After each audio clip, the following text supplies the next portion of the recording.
Boa noite, irmãos.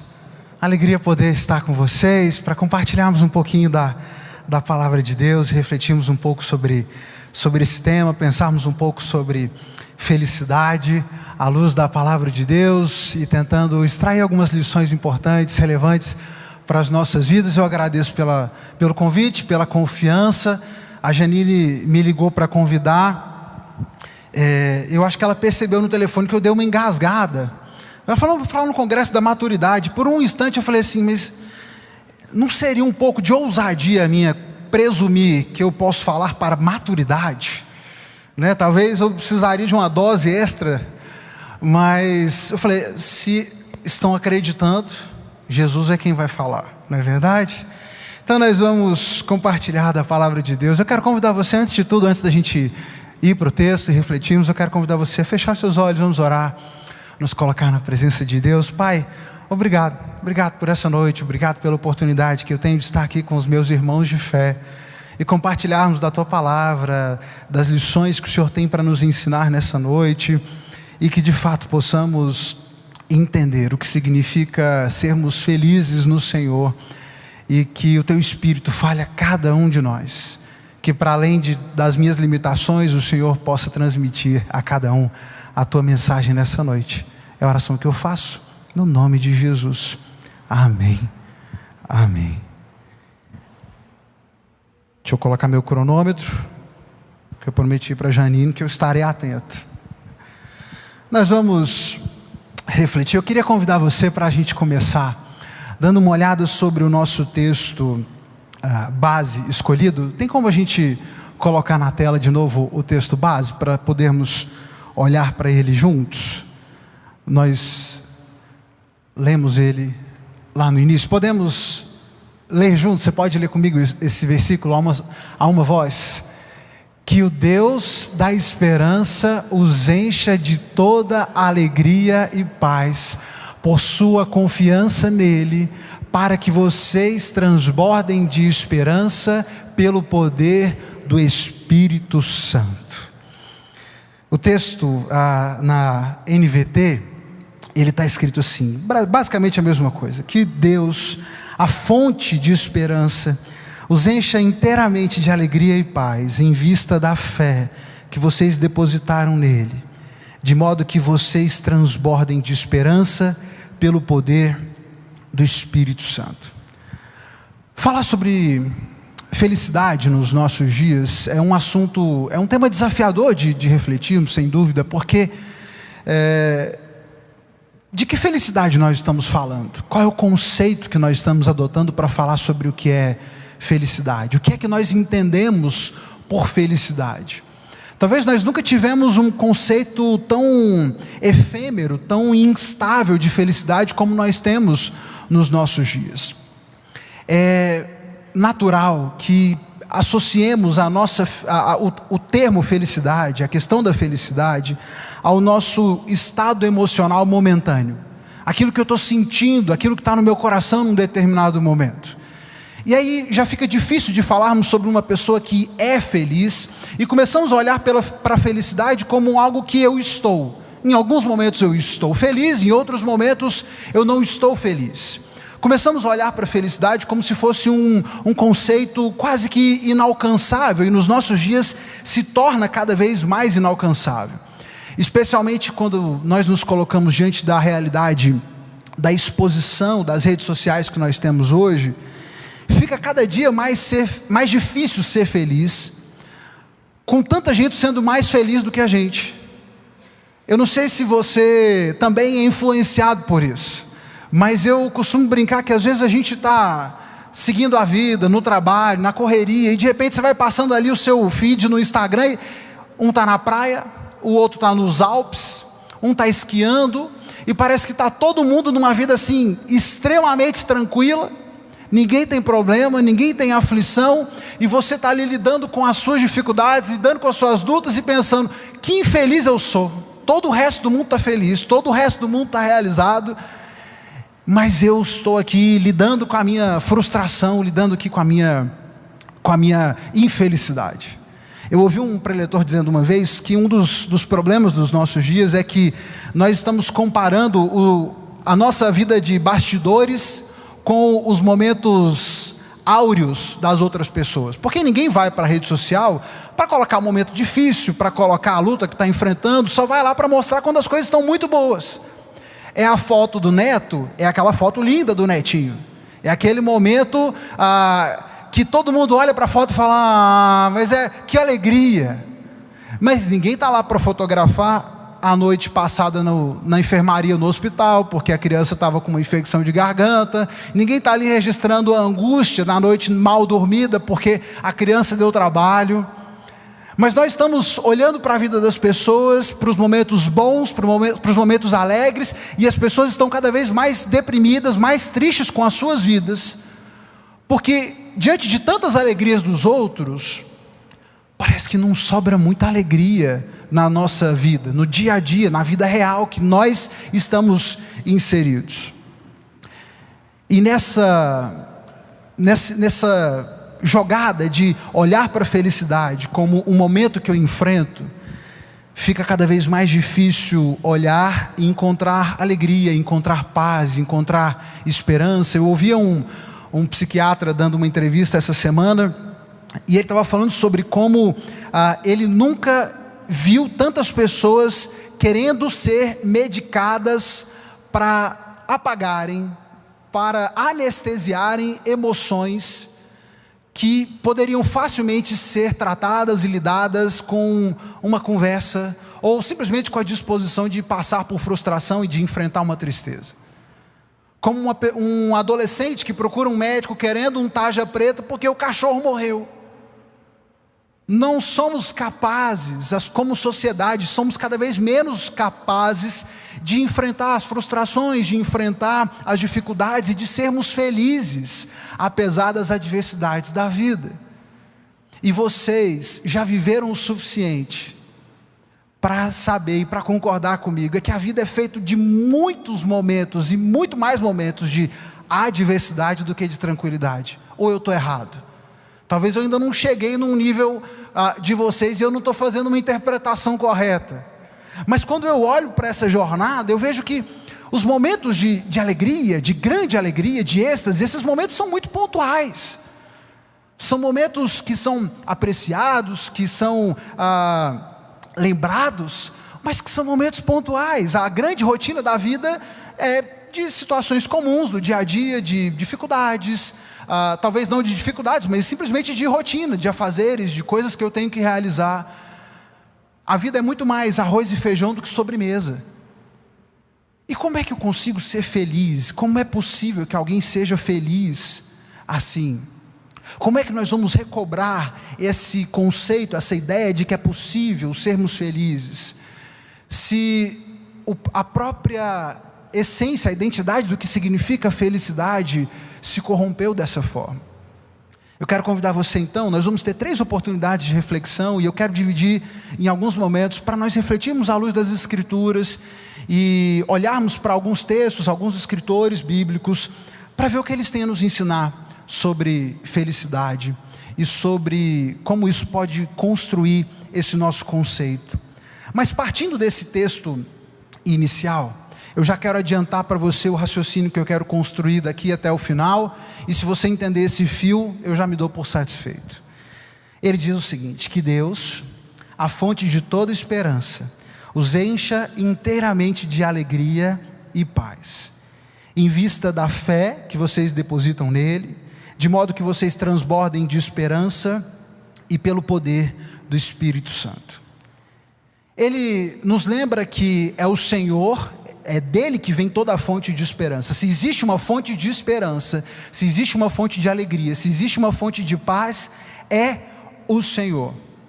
E nós recebemos isso dele em vista da fé que nós depositamos nele, em vista da esperança que nós recebemos dele, né? E ele vai dizer que vocês transbordem dessa esperança, e pelo poder do Espírito Santo de Deus. Para encontrarmos felicidade, para entendermos o que significa essa vida de felicidade, eu quero te convidar então a refletir sobre o fato de que a felicidade, ela começa com fé. E sempre quando eu falo de felicidade, eu lembro do folheto que o pastor Rubens fez lá em Brasília, e ele sempre falava: felicidade começa com fé, felicidade começa com fé. A fonte da nossa felicidade, a fonte da felicidade verdadeira começa na nossa fé em Jesus. É isso que nós vamos refletir hoje. Começa nessa fé em Jesus, e ela vai partir, ela vai enfrentar a necessidade de esperança e de perseverança a partir dessa fé. Porque a felicidade, ela pode ser encontrada inclusive nos momentos de dificuldade. E eu não precisaria de esperança senão para enfrentar a dificuldade. Ninguém precisa de esperança quando as coisas estão bem. Você concorda comigo? A esperança é para os dias ruins, a esperança é para os dias difíceis. Eu consigo, através da esperança, vislumbrar momentos melhores, vislumbrar algo mais importante. A esperança é aquilo que me mantém em movimento, apesar da dificuldade que eu enfrento. Então, ele fala sobre essa esperança que ele quer que transborde, e ele fala desse poder do Espírito Santo de Deus. Poder esse que serve para que você e eu possamos agir, para que nós possamos trabalhar. O texto de Atos, capítulo 1, no verso 8, diz que nós vamos receber o poder do Espírito, através do Espírito Santo de Deus, para que nós sejamos testemunhas. O poder de Deus, o poder do Espírito Santo de Deus, nós o recebemos para que nós possamos nos movimentar, cumprir a missão, realizar a missão. Ele é aquilo que nos capacita, que nos move, que nos fortalece para realizar algo.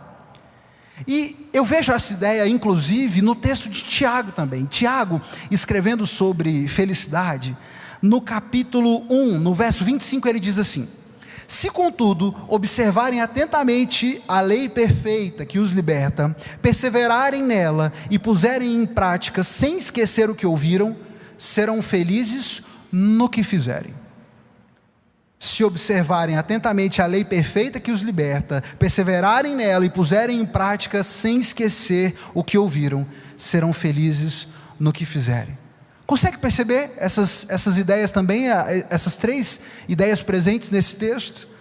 Observar atentamente a lei perfeita, aquilo que eu creio, a minha fé no Senhor e crer na lei perfeita de Deus revelada em Jesus, a perseverança nela. E mais uma vez, a perseverança é uma característica que nós trabalhamos nos momentos de adversidade, nos momentos de dificuldade. É nesses momentos que a perseverança se manifesta. E puserem em prática tudo o que ouviram, sem esquecer de tudo o que ouviram. A nossa alegria, a nossa felicidade também depende dessa ação, de colocar em prática aquilo que nós recebemos. Jamais seremos plenamente felizes se não começarmos e aprendermos a colocar em prática isso que entendemos e recebemos do Senhor. Vamos entender então essa razão de fé que nos leva a entender essa felicidade no Senhor. Vamos pensar amanhã de tarde sobre a necessidade da perseverança e o que significa perseverar e encontrar felicidade na perseverança. E à noite nós fechamos então pensando sobre os desafios práticos de experimentarmos felicidade enquanto estamos em movimento. Quando falamos sobre esse entendimento dessa lei perfeita, nós nos deparamos em primeiro lugar com o fato de que Jesus nos faz questionar os nossos parâmetros de fé, os nossos parâmetros de felicidade, o que você considera como o critério para a felicidade. Se eu te pedisse para enumerar alguma coisa que te faz feliz, é muito provável que você pensaria, talvez num prato que você gosta muito de comer. Uma lasanha me faz feliz. Ou você poderia pensar no seu neto, nos seus filhos, na sua família. A minha família me faz feliz. Ou você poderia pensar no seu trabalho. Pastor, eu gosto demais do que eu faço, o meu trabalho me faz feliz. Só que quando a nossa felicidade está pautada nessas coisas, existe um problema, porque nem sempre nós teremos aquilo que nos faz feliz, e quando essas coisas se forem, não sobra nada. Quando eu sou demitido do trabalho, se a minha felicidade estava no trabalho, o que sobrou para mim? Eu não sou ninguém sem o meu trabalho. Como é que eu vou ser feliz? Aconteceu uma tragédia, minha família morreu. eu perdi os meus entes queridos. Como é que eu posso ser feliz? Porque eles eram a minha fonte de felicidade. Como é que eu posso ser feliz, pastor? Eu estou de dieta, eu não posso comer nada que eu gosto. O médico cortou tudo. Eu não tenho mais alegria na vida. Eu sem açúcar, não tenho motivo para sorrir. E eu sei o que eu sei o que é passar por isso. Depois de muitas dietas, eu quase concordo. É difícil sorrir quando a glicemia baixa. Mas a felicidade verdadeira não pode estar pautada nisso tudo. E quando nós olhamos para o texto bíblico, nós vamos ser desafiados com esse entendimento de que a sua felicidade não pode estar nas coisas que são passageiras, porque elas são passageiras e uma hora elas não estarão ao seu dispor, elas não estarão mais aqui. Aquilo que você gosta, aquilo que te traz prazer aqui nessa terra, uma hora será tirado de você. Uma hora você estará privado dessas coisas. E se a sua felicidade se baseia nisso, você estará fadado à tristeza, fadado à depressão. E aí nós vamos olhar, por exemplo, a declaração de Jesus nas bem-aventuranças, no Sermão do Monte. Ele está cercado de uma multidão falando sobre felicidade, e ele começa dizendo: felizes os pobres de espírito, pois o reino dos céus lhes pertence. Como é que pode ter feliz e pobre numa mesma palavra? Talvez seja o que passa pela sua cabeça. Como é que alguém pode ser pobre e feliz, pastor? Não dá, a gente passa a vida toda querendo sair da pobreza para poder ter uma dose de felicidade. Como é que Jesus pode falar que os pobres de espírito, pobres de qualquer coisa, como é que alguém na pobreza pode ser feliz? Mas é o que Jesus fala àquela multidão, inclusive para uma multidão de gente muito pobre, e que provavelmente os tinha como um sonho de vida alcançar uma condição melhor, ter situação melhor, pois herdarão a terra. Felizes os que têm fome e sede de justiça, pois serão saciados. Felizes os misericordiosos, pois serão tratados com misericórdia. Felizes os que têm o coração puro, pois verão a Deus. Felizes os que promovem a paz, pois serão chamados filhos de Deus. Felizes os perseguidos por causa da justiça, pois o reino dos céus lhe pertence. Felizes são vocês, quando por minha causa sofrerem zombaria, perseguição, e quando outros mentindo disserem todo tipo de maldade a seu respeito. Alegrem-se e exultem, porque uma grande recompensa os espera no céu, e lembrem-se de que os antigos profetas foram perseguidos da mesma forma. Aqui Jesus fala sobre uma série de aspectos diferentes dessa felicidade, e eu não vou me deter em esmiuçar esse texto, porque seria uma mensagem só para isso, mas eu quero que você perceba um aspecto em comum entre essas bem-aventuranças, entre esses motivos de felicidade, de realização que Jesus coloca.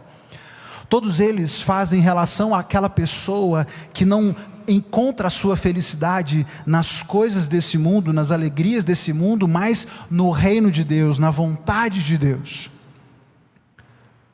Porque o pobre de espírito, ele é feliz porque ele sabe que ele não tem nada por si, e por não ter nada de si mesmo, ele pode receber aquilo que vem do Senhor. Ele não tem nada que ele considere valoroso em si mesmo, mas recebe aquilo que vem de Deus, recebe do reino de Deus a sua fonte de felicidade. Os que são perseguidos, quem que pode ser feliz por conta de perseguição? Mas ele não é perseguido porque ele roubou um pão na padaria, ele não é perseguido porque ele foi corrupto, ele é perseguido por causa da justiça. Se você for perseguido, mas perseguido porque você ama a justiça, e trabalha para o reino de Deus, e tem sede e fome de justiça, você é feliz, porque você vai ser saciado nesse reino de Deus. Felizes são os misericordiosos. A misericórdia é de longe uma qualidade que ficou esquecida no nosso tempo. O perdão, cada vez mais esquecido. Jesus vai falar, a alegria vai vir de quando você aprender a ser misericordioso com as pessoas. Promova a paz. A felicidade verdadeira, ela vem de viver e entender o reino de Deus como aquilo que eu tenho de mais importante. Essa é a felicidade genuína, é daí que vem a felicidade verdadeira no Senhor. E nós não devemos nos esquecer, e nessa jornada de entender o plano de Deus sobre essa nossa jornada, nós precisamos estar dispostos a sermos confrontados com os nossos desejos, confrontados com as nossas vontades. Uma vez eu conversava fazia um aconselhamento, conversava com uma pessoa e essa pessoa me confessava, eu estava me confessando um pecado, e enquanto nós estávamos conversando e olhando para as escrituras e refletindo sobre aquilo, aquela pessoa me disse com todas as vezes: pastor, mas como é que eu posso ser feliz sem isso? Eu não acho que eu serei feliz nunca na minha vida se eu tirar isso, se eu tiver que abrir mão disso. E é aí que nós nos enganamos. E é aí em que a nossa resistência nos impede de alcançar felicidade no Senhor. Porque em muitos momentos simplesmente não queremos ouvir aquilo que o Senhor tem para nós por causa da dureza do nosso coração, por conta do nosso apego aos nossos erros.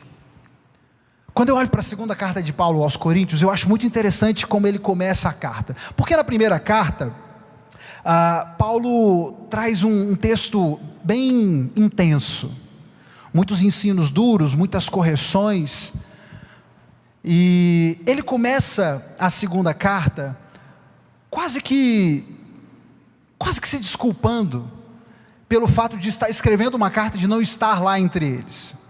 Olha, eu sei que vocês esperavam que eu estivesse aí entre vocês, e o meu plano era estar com vocês, o meu plano era esse. Inclusive eu ia fazer uma viagem e planejava visitar vocês na ida e na volta. Mas eu acho que se eu estivesse com vocês, a gente não teria muito motivo de alegria junto, porque o que eu tenho para dizer vai entristecer o coração de vocês. Eu prefiro mandar por carta, para que quando nós estivermos juntos, vocês já tenham tido a oportunidade de corrigir e de abandonar esses hábitos. Mas ele, no final do capítulo 1, início do capítulo 2, ele escreve assim: agora eu invoco a Deus como testemunha de que foi para poupá-los que ainda não voltei a Corinto.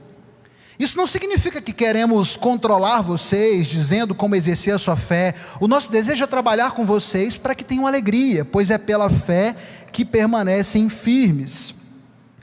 Por isso resolvi não entristecê-los com outra visita dolorosa, pois se eu lhes causar tristeza, quem me alegrará? Certamente não serão aqueles a quem entristeci. Esse foi o motivo de eu ter escrito como fiz, para que quando eu for, não seja entristecido por aqueles que deveriam me alegrar.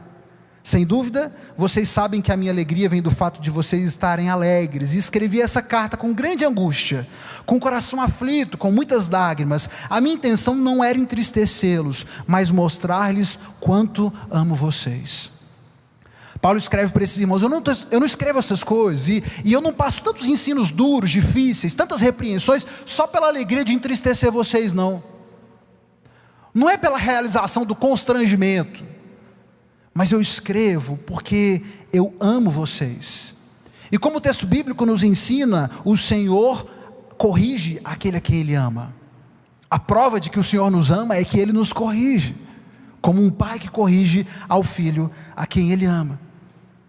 Nessa jornada de repensar aquilo que te traz felicidade, e de ajustar a nossa fé única e exclusivamente em Jesus, você vai ser confrontado. Porque você vai ter que deixar de lado muitas coisas que não pertencem ao reino de Deus, que não são edificantes para você, e que talvez te tragam alguma felicidade momentânea, que simulem por alguns instantes a felicidade perene que só o Senhor pode dar. Mas essa felicidade perene, constante, que dura em todas as circunstâncias, essa você só pode experimentar depois que entender e ajustar a sua fé ao Senhor. Precisamos nos lembrar disso quando falamos sobre felicidade. Precisamos nos lembrar também de que, antes de tudo, a nossa maior felicidade, de longe, é o fato de que somos salvos em Jesus. Essa deveria ser a sua grande felicidade. Já é motivo suficiente para que você seja feliz em toda e qualquer circunstância. Paulo também escrevendo para os romanos, mas ali no início do livro, no capítulo 4, ele cita um trecho de Davi. Ele diz assim, no versículo 6, Davi também falou a respeito, quando descreveu a felicidade daqueles que são considerados justos, sem terem trabalhado por isso. Como são felizes aqueles cuja desobediência é perdoada, cujos pecados são cobertos. Sim, como são felizes aqueles cujo pecado o Senhor não leva mais em conta. Como são felizes aqueles que foram considerados justos, sem terem trabalhado por isso. Eu achei essa frase sensacional. A verdade é que você não trabalhou por isso, eu não trabalhei por isso. Nada do que eu fiz, nada do que eu tenha feito paga por essa justificação, por essa felicidade que eu encontro em Jesus. E isso é belo, essa é a beleza do Evangelho, de entender que não é uma felicidade encontrada pelo meu esforço, mas uma felicidade concedida pela graça, pela minha fé em Cristo. E é por isso que a felicidade começa com a fé. A nossa fé em Jesus nos concede, através dessa certeza de salvação, de vida no Senhor, podemos encontrar a nossa felicidade nele. Também no capítulo 5, também em Romanos, já no capítulo 5, ele diz, foi por meio da fé que nos concedeu essa graça, que agora desfrutamos, e alegria, pois temos esperança de participar da glória de Deus. A nossa alegria vem de Jesus, está em Jesus. Ele é a fonte de toda alegria. Na nossa fé nele é que se baseia a nossa alegria verdadeira. E esse é o primeiro conceito que você precisa guardar no coração e fortalecer no seu coração, se quiser viver em felicidade. Eu não quero te convencer de que você deve sair por aí dando cambalhotas de alegria diante dos problemas, ou de que você deve fazer de conta que os problemas não existam, e que ser feliz no Senhor significa não enxergar as dificuldades. Não é nada disso. Mas a felicidade, ter a minha felicidade fundamentada em Jesus, me permite enxergar para além dessas coisas. Para além dessas coisas que são menores, que são palpáveis, que são passageiras. E elas ficam tão menores, tão insignificantes, que eu consigo permanecer feliz, ainda que as coisas não caminhem como eu gostaria. Porque Ele é quem está no controle. Porque Ele é quem domina a minha vida. E ter a vida nele já é motivo suficiente para que eu esteja feliz, ainda que as coisas não caminhem dentro dos meus desejos. Um último aspecto para fechar, que eu quero trazer para a nossa reflexão sobre essa felicidade baseada nessa fé em Jesus. Eu quero trazer para você o comecinho da primeira carta que João escreve. Ele começa a sua primeira carta escrevendo o seguinte: proclamamos a vocês aquele que existia desde o princípio, aquele que ouvimos, vimos com nossos próprios olhos, tocamos com as nossas próprias mãos. Ele é a palavra da vida, aquele que é a vida nos foi revelado e nós o vimos. E agora testemunhamos e lhe proclamamos que Ele é a vida eterna. Ele estava com o Pai, nos foi revelado, anunciamos-lhes aquilo que nós mesmos vimos, ouvimos, para que tenham comunhão conosco. E a nossa comunhão é com o Pai, com o Filho Jesus Cristo. Escrevemos essas coisas para que vocês participem plenamente da nossa alegria. Para que vocês participem plenamente da nossa alegria. João começa a sua carta dizendo: olha, isso que eu tenho e que eu escrevo aqui para vocês, eu escrevo daquilo que eu vi, daquilo que eu ouvi direto de Jesus, daquilo que nós testemunhamos, daquilo que nós vimos, e nós fazemos esse relato para que você possa desfrutar plenamente da nossa alegria. Não é possível desfrutar plenamente da alegria a menos que creiamos na realidade de Jesus. a menos que nós creiamos que Jesus é real, que Ele veio, que Ele realizou o seu ministério, que Ele realizou os milagres, que os seus ensinos são verdadeiros, que o relato que nós temos é verdadeiro, daquilo que os discípulos ouviram e viram no Senhor, jamais seremos capazes de encontrar alegria plena, felicidade plena. E talvez essa seja uma das estratégias mais sutis do nosso tempo, para acabar e para minar a nossa fé e minar a nossa felicidade, quando a nossa sociedade vai de forma muito discreta às vezes, minando a nossa confiança, a confiança das pessoas na realidade de Jesus, na veracidade das Escrituras, às vezes com um discurso sutil. Não, porque as coisas não são assim tão literais, né? Mas isso não afeta a minha fé. É claro que afeta a minha fé, porque se não é real, é mentira. Quando João vai dizer, as coisas que eu escrevo para vocês, eu escrevo porque eu vi, eu ouvi, é um testemunho real, e crer na realidade desse testemunho é fundamento para que vocês possam compartilhar plenamente da nossa alegria. É por isso que esses discípulos foram capazes de suportar o que eles suportaram sem perder a alegria. Amanhã nós vamos falar um pouco sobre perseverança, e é angustiante ler as passagens bíblicas sobre perseverança. Angustiante porque nós vamos lendo o texto bíblico e nós vamos ver, parece que eu não passei por nada ainda, e minha vida já é tão difícil. Porque eu nunca fui perseguido, eu nunca fui açoitado, eu nunca passei por um naufrágio, eu nunca fui preso. E nós vamos para o relato bíblico e vemos os apóstolos falarem de tantas dificuldades, de tantas lutas, e ele falando, mas isso para mim é motivo de alegria. E eu estou aqui triste porque o dólar subiu, porque o meu candidato não ganhou, porque o meu vizinho está fazendo uma festa de aniversário.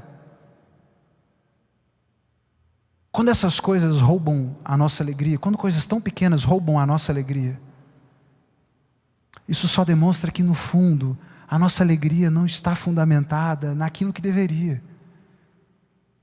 Nós podemos lidar com frustrações e teremos frustrações, seremos confrontados e é difícil, mas aquele que tem a sua alegria firmada em Jesus, e que tem no seu coração a convicção de que Jesus é real, de que o que eu leio no texto bíblico, de que esse relato foi daqueles que viram, daqueles que ouviram, é impossível não ser tomado de alegria. É impossível não partilhar dessa alegria verdadeira que eles compartilham. Certa vez Jesus, depois dos seus discípulos voltarem animados, os discípulos estavam empolgados, depois de que Jesus os havia enviado para uma viagem missionária, eles voltaram empolgados, porque tinham expulsado demônios, tinham feito curas. Jesus diz para eles o seguinte, em particular, Jesus se vira para os discípulos e diz, felizes os olhos que veem o que vocês viram, e eu lhes digo, muitos profetas e reis desejaram ver o que vocês têm visto, e ouvir o que vocês têm ouvido, mas não puderam. Felizes vocês, porque vocês estão testemunhando a grandeza desse reino de Deus, a veracidade desse reino.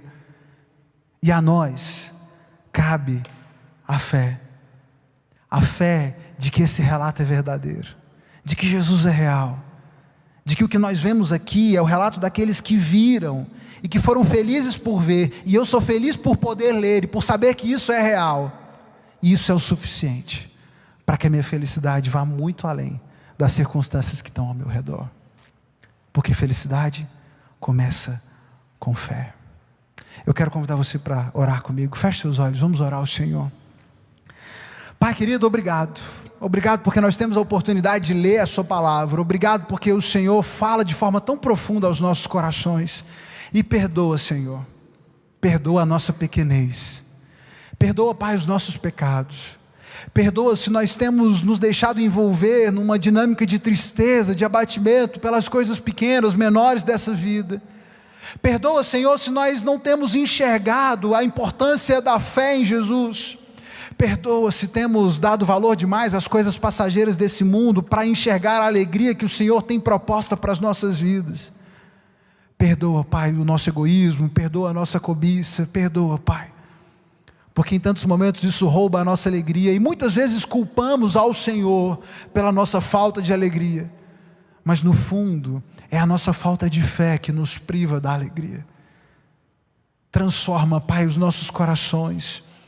Volta, Jesus, o nosso foco ao Senhor e que de fato possamos entender que a única fonte de alegria plena, a única fonte de alegria duradoura, que transcende as circunstâncias da vida é o Senhor. Que o Deus, de onde vem toda a paz, toda a alegria, possa encher as nossas vidas e transbordar nos nossos corações. Pai, nos dá fé, que possamos crer em Jesus, crer que Jesus é real, e crer que ter a salvação em Cristo já é motivo suficiente para termos alegria em todos os momentos, porque isso é o que mais importa nessa jornada. Oramos, Pai, gratos pelo Teu amor, gratos pelo Teu cuidado, pelo Teu sustento, e porque no Senhor nós podemos nos alegrar em todo momento. Encha o nosso coração da felicidade verdadeira que só o Senhor pode dar. Eu oro nesse momento pelos meus irmãos que estão abatidos, que estão fragilizados, que sejam renovados pelo Senhor. Sejam quais forem as circunstâncias que estejam enfrentando, que no Senhor possam encontrar forças para prevalecer, para permanecer. Eu oro no nome de Jesus. Amém. Amém. Que o Senhor encha os nossos corações de alegria. E amanhã a gente segue falando um pouco mais sobre perseverança. Deus abençoe a todos.